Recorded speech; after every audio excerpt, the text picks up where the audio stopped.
I am your presenter, John Constantine, and you are watching Secret Origins.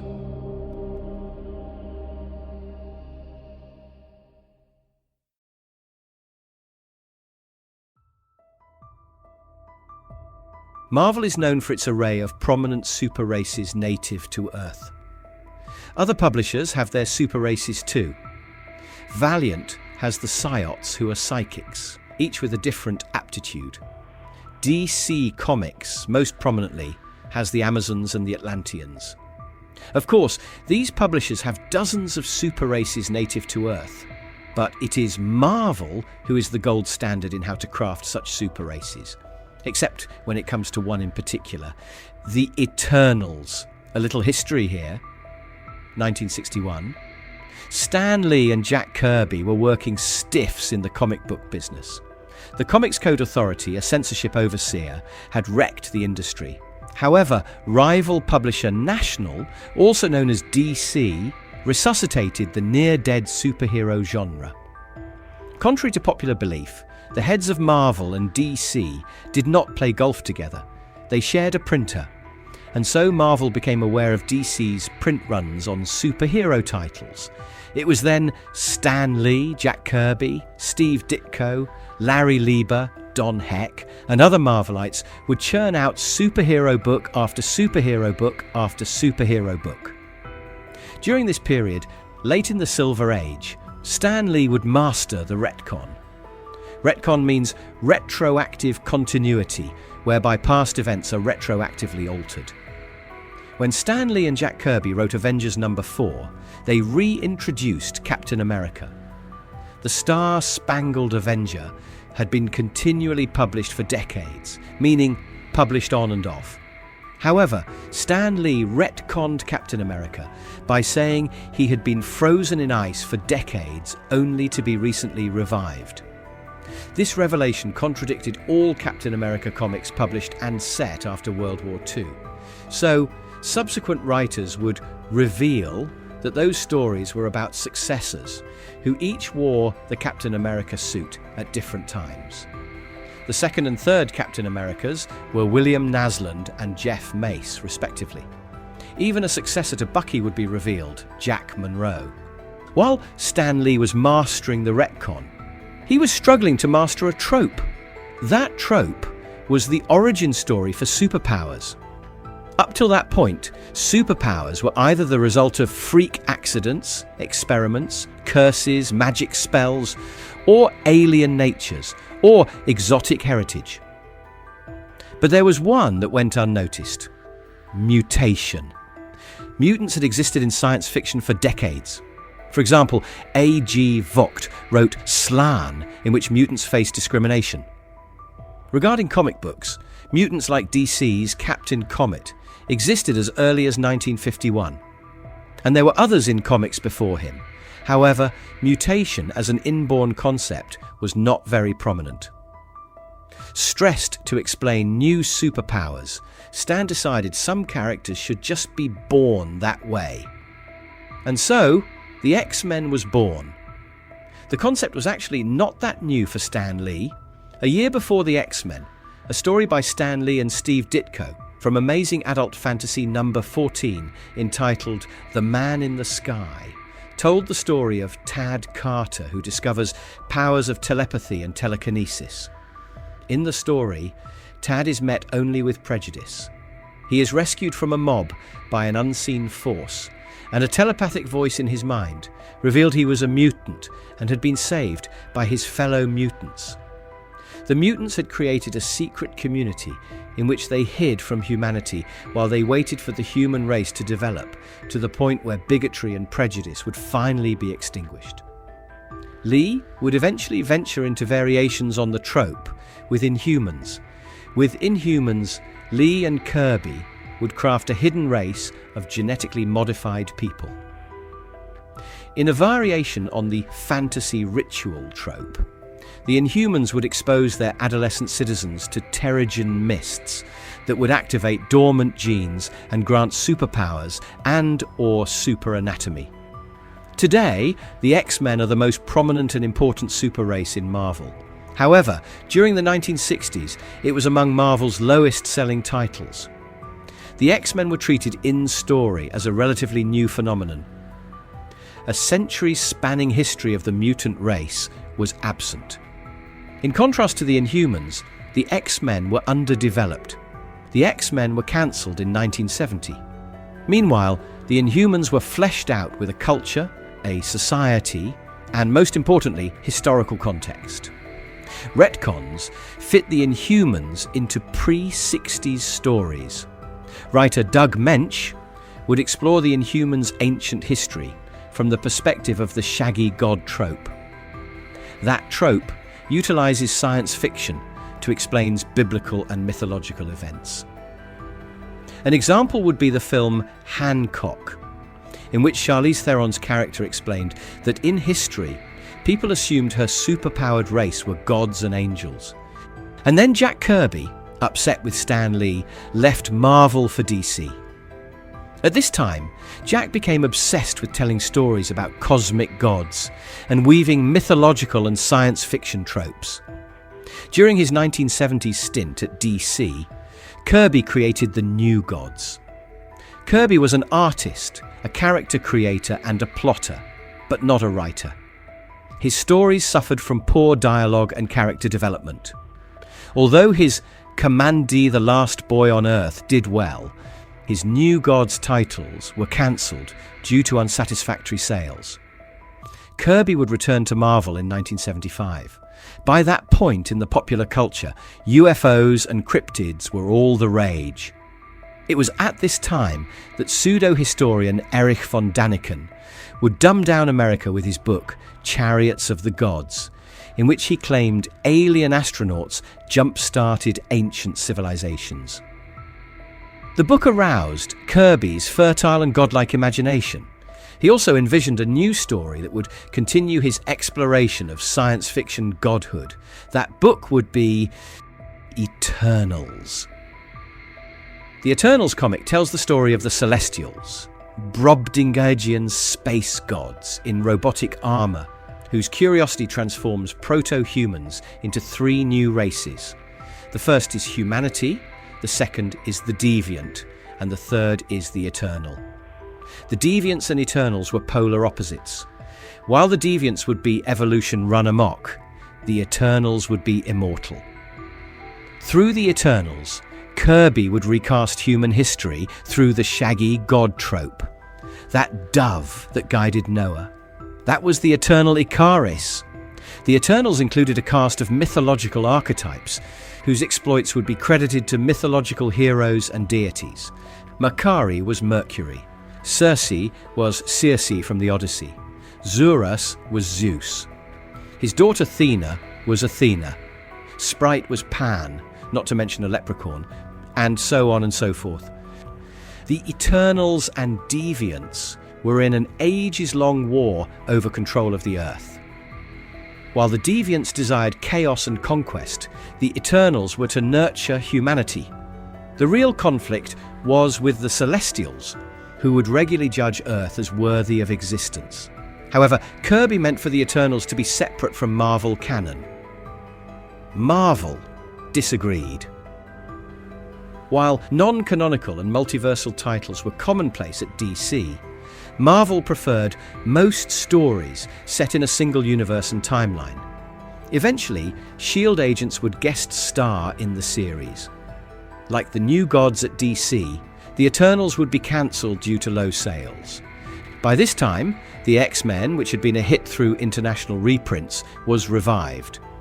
Eventually, writer Chris Claremont and subsequent writers would introduce immortals, ancient mutant cultures, and even future historical events. By the 21st century, the X-Men provided the framework for Marvel's past, present, and future. But what about its foundation? From 1979 to 1980, the Eternals would reappear in Thor. Afterward, the Eternals would be revived as a maxi-series, refining and exploring Kirby's lore. By the end of the 80s, several Eternals would be added to the supporting casts of several titles. Makkari was featured in Quasar. Gilgamesh and Circe were featured in the Avengers. Despite the important inclusion to Marvel canon, the Eternals were very unimportant characters. While the X-Men and the Inhumans had prominent footprints in Marvel lore through world building and retconning, the Eternals did not. They were just another super race, and a pointless one at that. What was the Celestials' reasons for creating Eternals and Deviants? Explanations have come and gone. Why canonize the Eternals when the shaggy god explanations for ancient history could be, and at times are, explained via the existence of mutants and Inhumans? No one bothers. Why have a pantheon of sci-fi gods bear a striking resemblance to the Olympians? A retcon had to justify that one. And where the Eternals during most of Marvel's major events? Where were they during Secret Wars, the arrival of the Void, the Phoenix Saga, Galactus? In other words, what gets them out of bed to do something? Eternal series such as The New Breed would come and go with no impact. In Earth X, writer Jim Kruger explained that the Eternals were created to protect a celestial egg within Earth, and that the Deviants were the nutritional sustenance for the newborn celestial that would hatch. But Earth X was an alternate timeline, and you already know what Marvel thinks of such things. The only reason the Earth X book was published at all was to copy DC's success with Kingdom Come, which also featured artist Alex Ross. In 2006, Neil Gaiman would tackle the Eternals. Gaiman would solve various issues with both premise and canon. Gaiman took issue with the fact that the Eternals, who were immortal, could somehow breed. This made no logical sense, considering they would easily overtake humanity. In addition, what are the stakes when the likelihood of character death is nearly impossible? Such were the considerations, no doubt, of Jim Lee when creating his homage to the Eternals, the Wildcats. In Wildcats, the Cherubim race are long-lived but not immortal. In addition, the Cherubim have limited fertility and fecundity. But I digress. Back to Gaiman. His retcon explained that the Celestials transformed only 100 proto-humans into Eternals. These Eternals, despite being forged from a tribe, were programmed with familial relationships, and contrary to what was previously presented, Eternals could die but would be resurrected in new bodies, similar to Cylon resurrection in Battlestar Galactica. Also, the Eternals were programmed to never leave the solar system. Furthermore, the Celestials were revealed to be agents of the mysterious Fulcrum. If a planetary balance was tipped toward chaos, the Fulcrum would unleash the Horde to annihilate a world. It was the job of the Deviants and the Eternals to determine which way the balance would ultimately tip. And how did Gaiman reconcile these retcons with canon? Why, through a retcon, of course. Sprite, the only Eternal to be a child, was sick of living forever that way. So, Sprite, who was the inspiration for Peter Pan, mentally manipulated his fellow Eternals into merging their minds, the act of which is called a uni-mind, previously established by Kirby, to hack the powers of a dormant Celestial in order to alter reality. Previously established canon was all early experimentation in reality warping by Sprite. But wait, what about Star Fox, who, before and after Sprite's machinations, leaves the solar system all the time? Gaiman's series concluded with the Eternals tasked with recovering the remaining Eternals. A follow-up series by Charles and Daniel Knauf would follow. In the meantime, the Eternals would be radically revamped for Marvel's 1610 universe, also known as the Ultimate Universe. In this universe, the Eternals were not celestial creations. They were a faction of government creations called the People. And there was the Marvel Max reboot, wherein writer Chuck Austin parodied the Old Testament creation story along gender politics. When you get such a dramatic overhaul, it means no one knows what else to do with you. another, less cruel overhaul would occur under writer Kieran Gillen. Gillen's Eternals utilised the "everything you knew was a lie" trope. His Eternals learned they were created, not to maintain cosmic balance, but to protect Earth so that humanity could become antibodies to poison the Horde.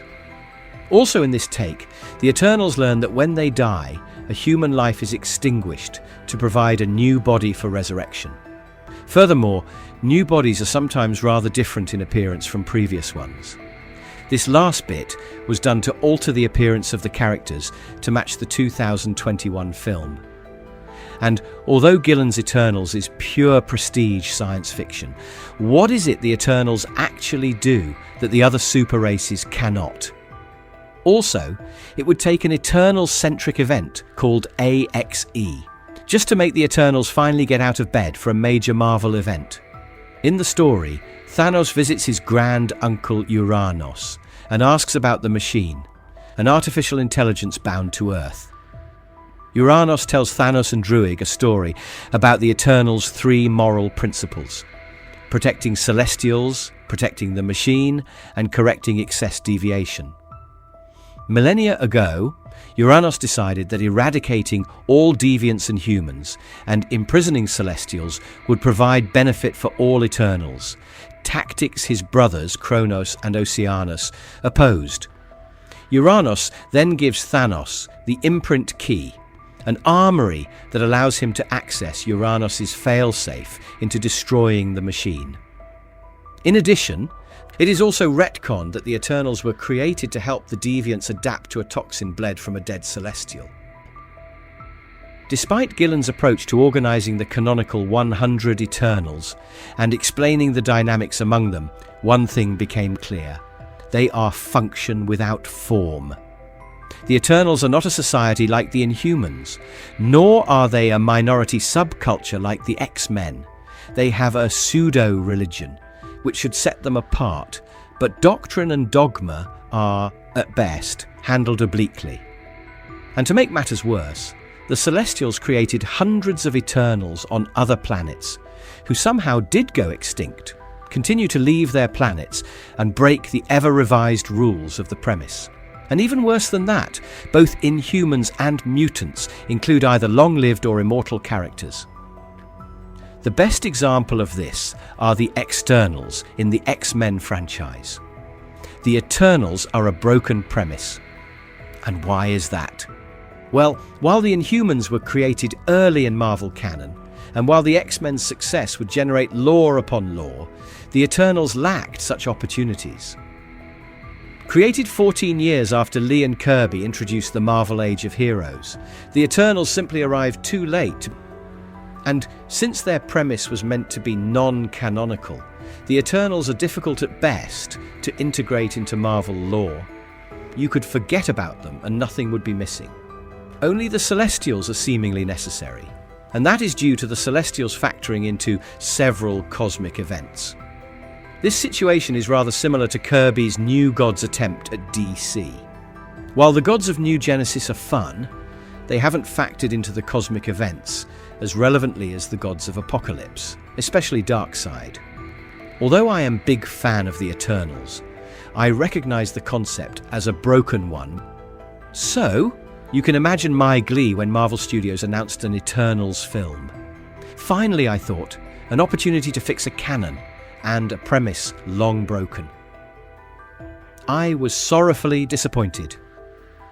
Where to start? How about with the obvious? The film warps the Eternals into a sort of Temu version of DC's Justice League, and I believe this is deliberate. Xurus, King of the Eternals, is absent, likely to avoid comparisons with Odin. Ikaris not only looks like Superman, but is called Superman. Phastos is basically steel. Circe is Firestorm. Athena was already Wonder Woman, since both characters are based on the Athena archetype. Plus, Athena's poses are identical to those of Gal Gadot's Wonder Woman. Sprite is a girl with magical illusions, so she is loosely El Dorado. Kingo is an idiotic showbiz guy like Booster Gold, and is a marksman like Green Arrow. Druig walks and broods like Batman. Makkari is the Flash. And Gilgamesh? I don't think they even bothered. Even the film looks like Zack Snyder's work on Man of Steel. When a concept gets rebranded as a knockoff, it means no one has any faith in it. I did enjoy the inclusion of Jim Kruger's celestial egg idea from Earth X, but wouldn't that be enough? Could the film have shown past MCU events from an Eternals perspective? Could a real explanation have been made to justify why they did not get out of bed for Thanos? I mean, he was out to kill half of all life. Odds were 50-50 that the celestial egg was in danger, and the Celestials programmed their Eternals to lack knowledge of such a treasured asset. Simply put, the film made no sense in any context, either as a self-contained story or as part of a shared universe. The Eternals ought to be the single most important concept in the backstory of Marvel's Earth. They ought to be the first to show up for Galactus, for incursions, for nuclear wars, etc., but with such an all-important purpose in every single take of the concept. The Eternals must remain absent so the more popular and, frankly, more thrilling characters can show up and do something. Simply put, the Eternals are just plain irrelevant.